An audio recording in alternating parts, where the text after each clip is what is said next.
Right now, Nevada is building some of the most ambitious and mind-blowing megaprojects in the United States, and they're changing everything. From billion-dollar resorts and futuristic transportation systems to massive energy facilities rising in the desert, these projects are redefining what's possible in the American West. In this documentary, we uncover Nevada's biggest megaprojects, where scale and speed collide to shape the future of the state.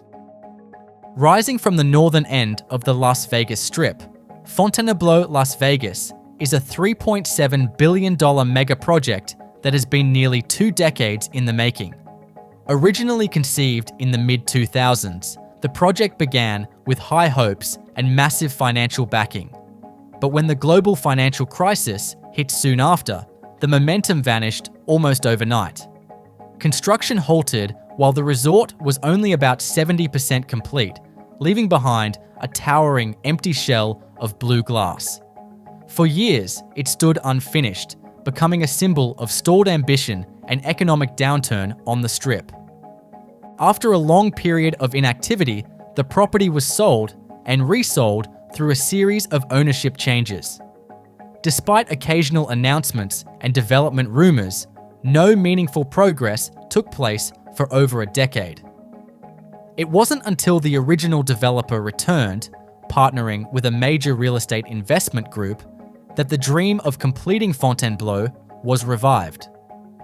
With a new infusion of capital and a fresh commitment to its original vision, construction resumed and the resort was finally brought to life.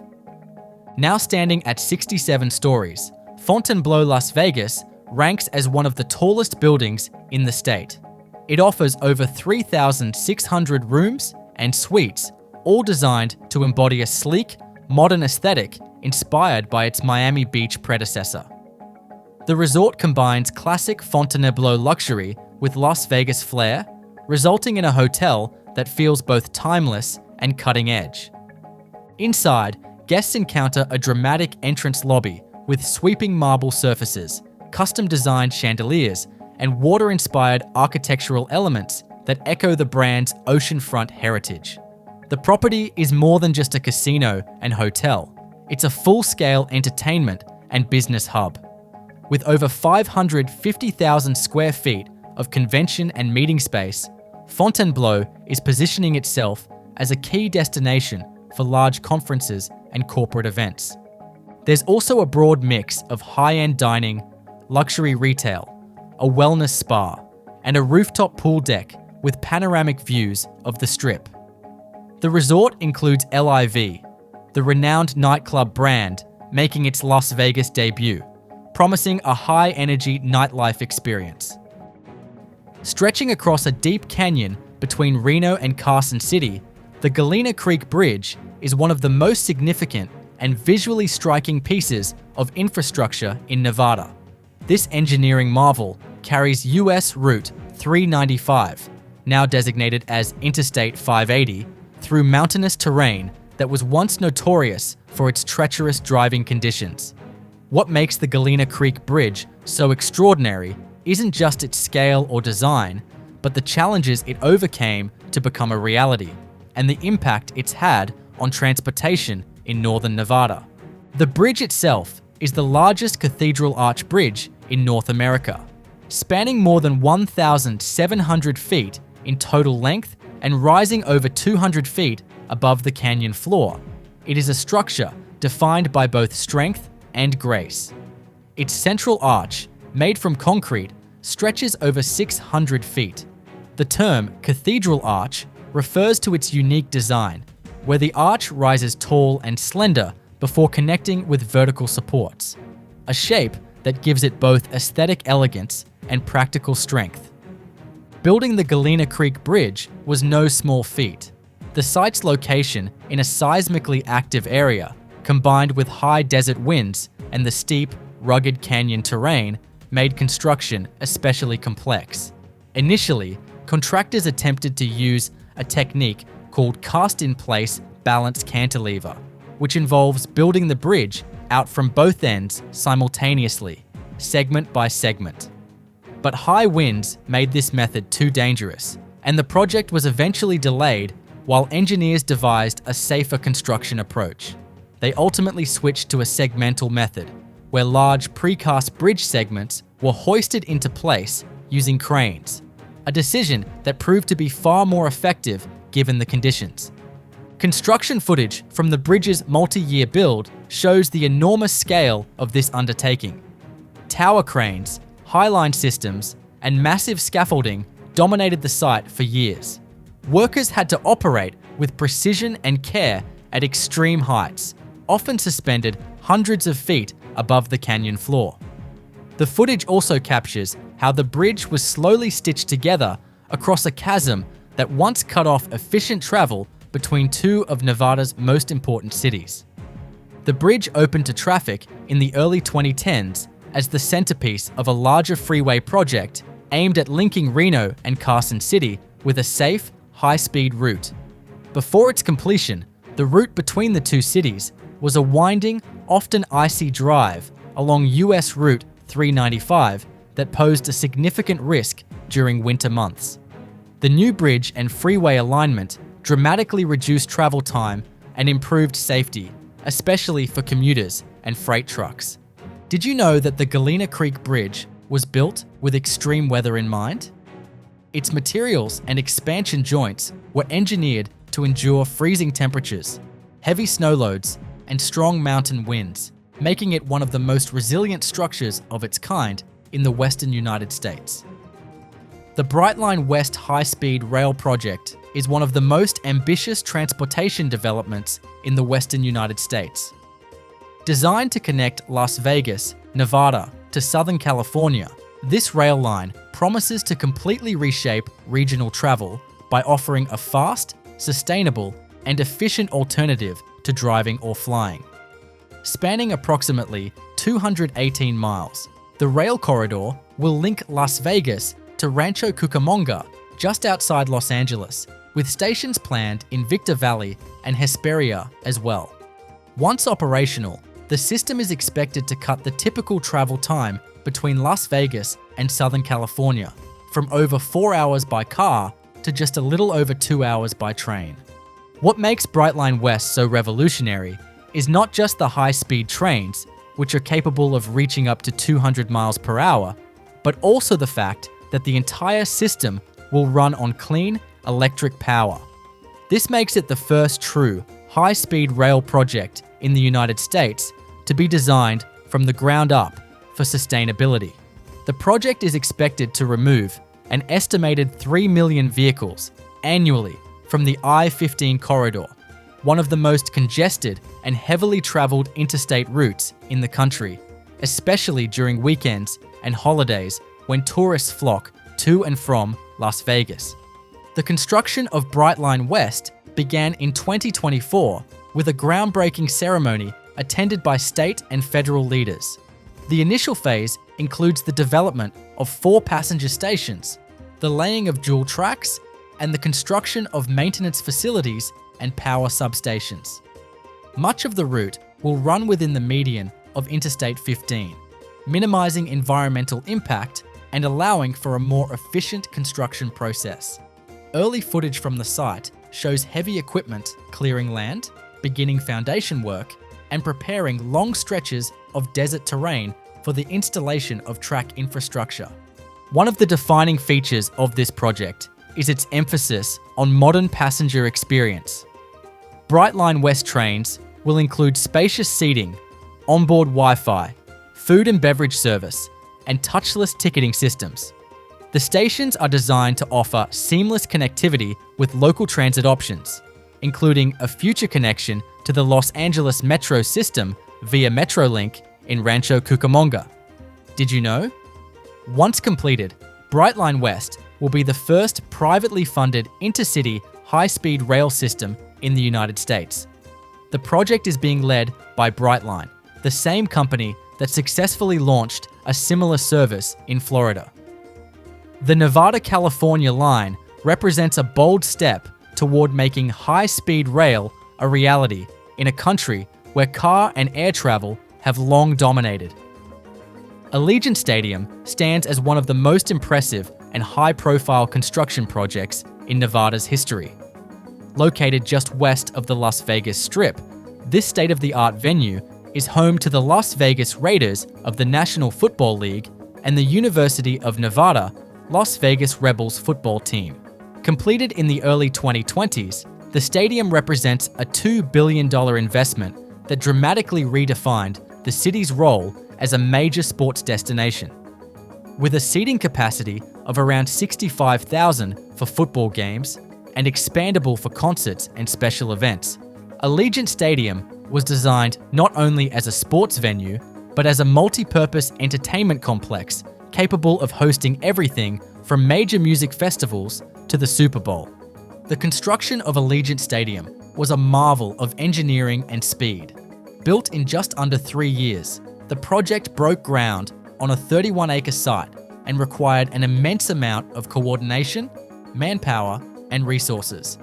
At its peak, the job site hosted more than 1,500 workers daily. Construction footage reveals a time-lapse of steel frameworks rising rapidly, followed by the installation of the stadium's sleek black exterior, which earned it the nickname the Death Star, due to its futuristic, monolithic look. The stadium's roof is one of its standout features. It consists of a translucent ETFE material, the same used in other modern stadiums like SoFi Stadium in Los Angeles and the Allianz Arena in Munich. This allows natural light to enter the venue while shielding spectators from the intense Las Vegas sun.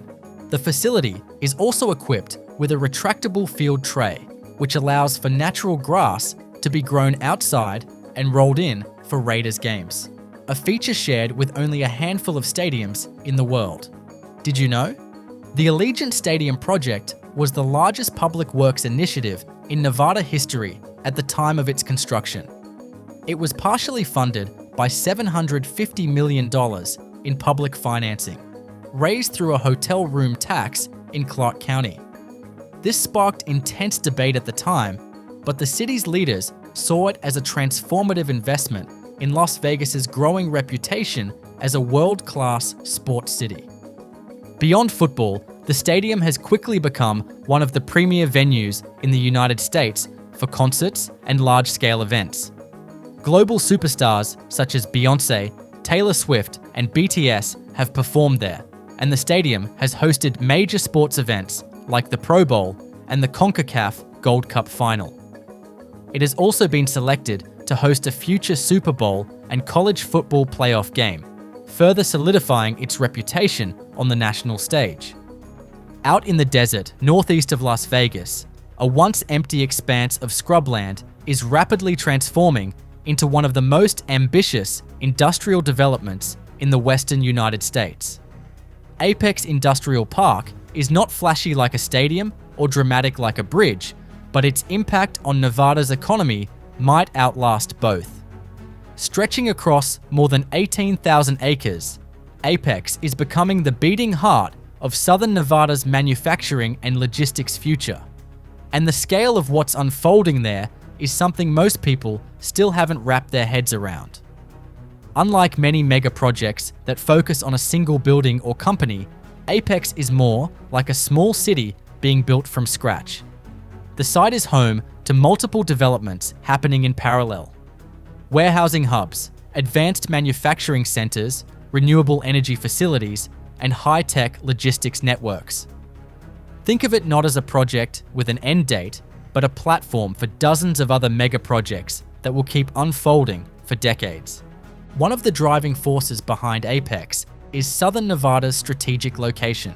From Apex, you can reach over 50 million people within a one-day truck drive. That's a dream for logistics companies, and a big reason why major players have started setting up shop here.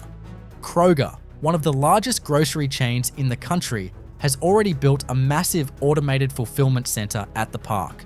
The facility uses cutting-edge robotics to move products at speeds and efficiencies that would have been unimaginable just 10 years ago.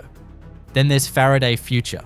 Yes, the electric vehicle company that's had a bumpy ride, but still chose Apex as its manufacturing base.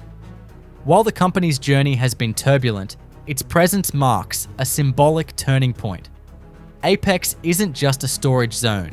It's a place where advanced tech and innovation are starting to take root. Construction footage from the site shows a constant flow of cranes, concrete mixers, and steel skeletons going up. The scale is mind-bending. Buildings the size of several football fields rise from ground that, a few years ago, hosted nothing but tumbleweeds. Roads are being carved through raw desert, power lines strung up, infrastructure laid down to support tens of thousands of future workers. And that's the catch. For Apex to reach its potential, water, power, and housing all have to scale with it. Nevada has begun investing heavily in new water pipelines and utility networks to support the park, including upgrades from the Southern Nevada Water Authority and NV Energy. It's a massive effort, and it's still in progress. Critics argue that development at Apex has been slower than promised due to these infrastructure gaps. But others see the long game, and the game is industrial dominance. Imagine stepping into a sleek pod, accelerating smoothly to nearly the speed of sound, and arriving in another city in the time it takes to watch a sitcom episode. That's the dream Virgin Hyperloop promised. And for a moment, Nevada looked like the place where that dream would become real. Out in the desert north of Las Vegas, not far from the sleepy town of North Las Vegas, a modest-looking stretch of test track became the centerpiece of global attention. This was the DevLoop, a 500-meter-long tube built by Virgin Hyperloop to test a brand new form of transportation. It wasn't flashy on the outside, just a long steel cylinder laid across the desert floor. But what was happening inside that tube was cutting edge. Using magnetic levitation and low-pressure environments, the goal was to allow pods to travel at over 600 miles per hour with little resistance and virtually no noise. In the early days, the project made waves. Engineers ran multiple successful trials. The first full-scale passenger test happened in the desert in the fall of 2020, with 2 Virgin Hyperloop employees stepping inside the pod and taking a short but historic ride. It wasn't a commercial run, but it was proof that the technology worked. The team called it a giant leap forward. The construction site buzzed with activity. Drone footage captured the pod gliding inside the test tube, and excitement rippled through the tech and infrastructure worlds alike. But here's where the story gets complicated. While the test track in Nevada showed promise, Virgin Hyperloop soon began shifting its focus. After a major leadership change and some funding challenges, the company pivoted from passenger transport to cargo transport. Eventually, the Nevada test site slowed down, and some of its development plans were either scaled back or paused. It was a reminder that new transportation technologies aren't just about the science. They're also about economics, politics, and long-term viability. Still, the legacy of the Nevada Hyperloop track matters. It was the first of its kind in the world to host a real passenger ride. It showed that even in its early stages, Hyperloop technology wasn't just a PowerPoint presentation. It was real, tangible, and being built by teams of people sweating under the desert sun. It brought attention to Nevada as a state willing to host bold, experimental projects. And if the Hyperloop ever goes commercial in the coming decades, this patch of desert will have been where it all began. You can't miss it. Rising like a planet dropped into the Las Vegas skyline, the MSG Sphere at the Venetian is one of the most jaw-dropping structures ever built. Not just in Nevada, but anywhere in the world. It's massive, it's high-tech, and it's strange in the best way possible. But behind its futuristic appearance is a wild and incredibly complex construction story filled with engineering puzzles, logistical acrobatics, and mind-bending technology. Let's start with the basics. The Sphere is 416 feet wide and 366 feet tall, making it the largest spherical structure on Earth. It has a total interior volume of over 8 million cubic feet. For comparison, you could fit the entire Statue of Liberty, base to torch, inside the Sphere with room to spare. It was built on a 35-acre site just east of the Las Vegas Strip, behind the Venetian Resort, and was designed with one mission in mind: to deliver the most immersive entertainment experience ever created. That meant solving some problems no one had tackled before. Construction began with an enormous foundation pour, requiring more than 11,000 cubic yards of concrete.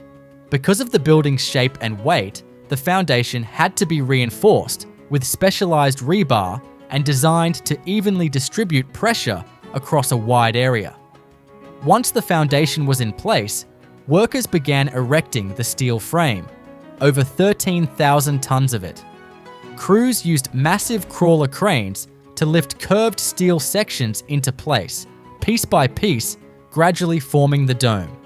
Then came the exosphere, the structure's outer skin. Clad in more than 1.2 million programmable LED lights, this outer shell turns the entire building into a digital canvas. The construction team had to develop custom paneling systems to wrap the curved surface with pinpoint accuracy, allowing images to bend and flow seamlessly across the sphere. Each panel needed precise alignment so that when programmed, the animations wouldn't distort. But the real madness is inside.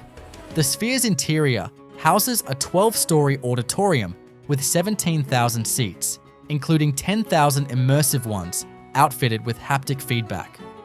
The venue features a wraparound LED screen measuring 160,000 square feet, by far the largest and highest resolution screen in the world. And above it all is a massive audio system made up of over 160,000 speakers, using beamforming technology to deliver pinpoint sound to every seat. That required not just acoustic precision, but also custom fabrication of materials that could support and reflect audio appropriately within the spherical interior. Construction footage shows workers suspended dozens of feet in the air, installing curved screen panels with robotic arms, while others wired complex sensor systems throughout the building's infrastructure. The sheer coordination between audio, video, structural, and lighting teams was unprecedented. Did you know? The MSG Sphere project employed more than 3,000 workers at its peak and clocked in at around $2.3 billion. It faced delays and cost overruns due to the pandemic, material shortages, and the sheer complexity of the undertaking. But the result is a building that looks like it belongs to the next century. Spanning the Colorado River just downstream from Hoover Dam, the Callahan Pat Tilman Memorial Bridge is one of the most iconic and ambitious bridge projects in the Western United States. Not just a practical piece of infrastructure, this bridge represents a massive engineering triumph over geography, gravity, and the brutal environmental conditions of the desert Southwest. Opened in the early 2010s, it carries US Route 93 across the Black Canyon, linking Nevada and Arizona while relieving Hoover Dam of traffic it was never designed to handle. For decades, all vehicular traffic between the two states had to cross over the top of the dam itself. That route, while scenic, was narrow, winding, and dangerous, especially as vehicle sizes and traffic volumes increased. After the attacks of September 11th, the dam became a security concern as well. Something had to change. The solution? Build an entirely new bypass route anchored by a massive concrete arch bridge. That concept eventually became the Callahan Pat Tilman Memorial Bridge. At 1,900 feet long, the bridge was no small undertaking. Its central arch spans more than 1,000 feet, making it the longest concrete arch in the Western Hemisphere. And at nearly 900 feet above the Colorado River, it's also the second highest bridge in the United States. Standing on it, you get a sweeping view of the dam, the river, and the stark desert cliffs that define the region. But building it was another story altogether. Construction began with site prep and foundation work on both the Nevada and Arizona sides of the canyon. Crews had to blast rock and anchor footings deep into the canyon walls. Then came the arch itself. Since there was no way to build support scaffolding from the bottom up, engineers used a technique known as cantilever construction.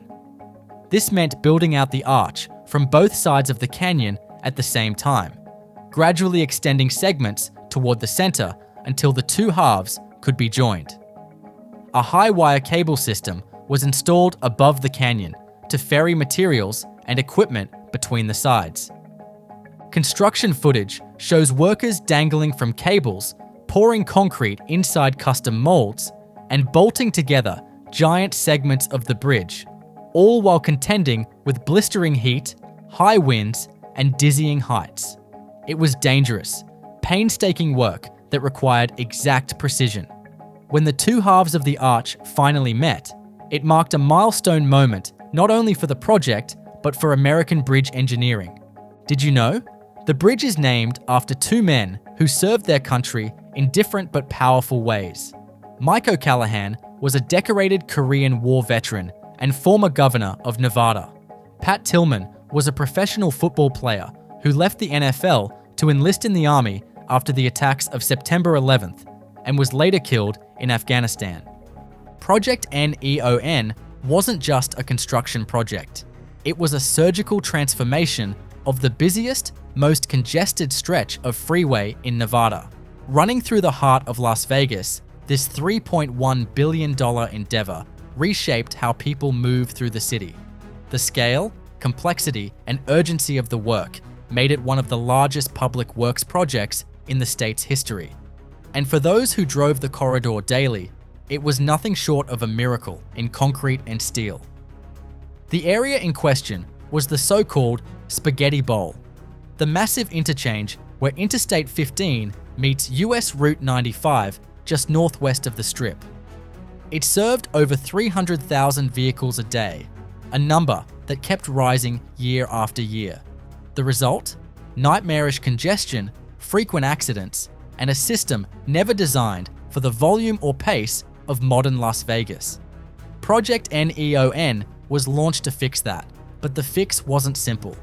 It meant untangling a freeway network that had grown in layers since the mid-20th century, all while keeping traffic flowing in a city that never stops moving.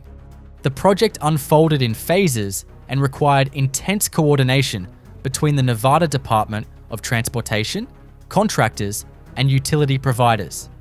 At its core, the project added over 20 miles of new lanes, rebuilt multiple interchanges, and included over 60 bridges and flyovers. But what made NEON special wasn't just new pavement, it was innovation. Take the main event, for example. That was the name given to the centerpiece of Project NEON, a new high-occupancy vehicle, or HOV, flyover bridge connecting US 95 to Interstate 15. At nearly 3,000 feet long and soaring over traffic below, it was the largest bridge ever built in southern Nevada. The structure was assembled piece by piece using segmental construction, with precast sections lifted into place using massive cranes. Drone footage shows workers guiding colossal concrete pieces with millimeter-level precision, even during overnight shifts to avoid snarling daytime traffic. Another standout innovation was the installation of active traffic management signs. These overhead digital displays dynamically update lane closures, speed limits, and warnings in real time, similar to what's used on freeways in Europe. This smart system helps prevent accidents by giving drivers advanced notice about conditions ahead. Did you know? Project NEON also introduced the first freeway-to-freeway HOV direct connector in southern Nevada, making it easier for carpoolers and buses to move efficiently across the city without merging in and out of regular traffic. Beyond construction, the project required dozens of temporary detours, intricate staging plans, and round-the-clock public updates. The team even launched an app and social media campaign to keep residents informed, a first for a Nevada infrastructure project of this magnitude. Since completion, travel times through the corridor have improved dramatically. Accidents are down, efficiency is up, and the system can now support the continued growth of Las Vegas.